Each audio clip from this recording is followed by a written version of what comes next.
All right, this is in response to some comments on one of our other videos. The user says, here's the key. IRC under comp shingle only states it must be a solidly sheathed deck and does not specify a thickness. Comp shingle cannot be installed over slatted or planked decking, and this would be a code issue. And last, all carrier estimates state the supplements are agreed to prior to the work being done. If the contractor knew he was going to deck the roof, why was this not taken care of up front? All right, let me hit that with two different things. First off, maybe you're in a location where it's true, but for most of the U.S., composition shingles are allowed to be installed on plank decking. Lumber decking is considered solidly sheathed. It's not solidly sheathed if there are purposeful gaps put in it. And then that is spaced decking because they leave a space between the planks, right? We all say spaced decking all the time when we're talking about a roof sheathing that has big gaps, and we're using that term wrong most of the time. Spaced decking is plank decking that has gaps for airflow underneath purposely put in. You would do this for slate or cedar shake or something along those lines, or at least you used to. So spaced decking is not solidly sheathed, but if the lumber planks are next to each other with less than 1/4 inch or 1/8 inch gaps, then it is considered solidly sheathed. And the thickness of that is in the IRC. So under roof ceiling construction, the plank thickness minimum is 5/8 inch. In the flooring section, it has roof and flooring engineered structural lumber stuff. So engineered structural panels, OSB and plywood would fall under the flooring section, but it has roof rated sheathings along with the flooring ratings in the flooring section of the code book. And it does have thickness minimums. So for most parts of the US, 3/8 inch plywood is allowed if there are spans between or of up to 24 inches if there's some kind of edge support like an H-clip or a 2x4 or something tying those two together.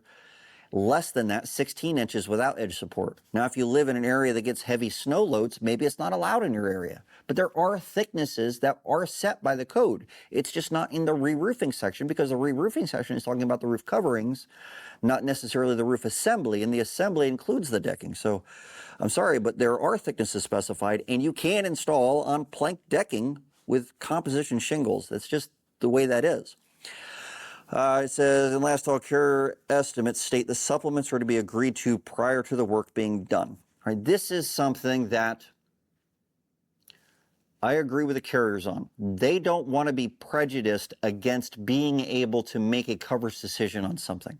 And so if you go ahead and perform the work without giving them the ability to view the damaged property, which is what's required by the policy, then they might be prejudiced, meaning that they don't have the ability to make a qualified, educated decision on whether or not there really is coverage because they can't see the damages anymore. And so getting supplements approved before the work begins is important. The only time supplements shouldn't be approved before work begins is if you uncover something that you didn't know about. But if you know about it in advance, it should be something that is taken care of in advance. Now, sometimes these arguments can work out this way. Here is an issue. I'm going to start the work in 2 weeks. We can continue discussing it, but here is your time frame to go out and view the damaged property if you deem that necessary. And then you provide the carrier with the time necessary to actually go out and investigate what is being claimed because they have to. And then you could give them a time frame. I'm going to build on this date. That way you're not put in the policyholder in a position where they have to wait indefinitely until somebody agrees or disagrees with something. And it's up to the policyholder and how they want to deal with that kind of a thing. But you could go at it that way. On a side note, just because the carrier puts something on the estimate saying that the supplements must be approved before work is started doesn't mean that that's the way it has to be, because that isn't written in the policies. And so if it's written in the actual policy, then you'd have to abide by that. What is in the policy is giving the carrier the ability to view the damaged material as often as they reasonably require. So if they consider it to be prejudiced, that they would have been able to make a reasonable decision had they been able to view this, And without being able to view the damaged property before you just replace it, if they can make a reasonable argument saying they've been prejudiced, then they could still deny it. And so even though it isn't part of the policy that you must get supplements approved before work starts, in fact, it's in the policy that you have to start repairs as soon as reasonably able to. So there's little contradictions there. But you do have to provide the ability for the carrier to investigate the loss. So if you know in advance, you have to tell them about it. If you don't know in advance and you uncover that during the work, then you need to stop work, do a stop order, do a change order of some kind. Notify the carrier immediately.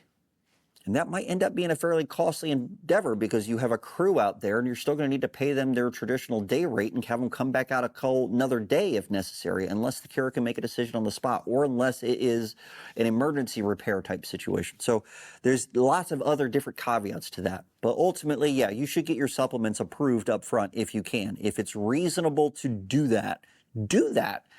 It's not a hill worth dying on. I hope you saw both sides of that one. If you guys have anything to add to that argument, post it in the comments here. I hope that was helpful.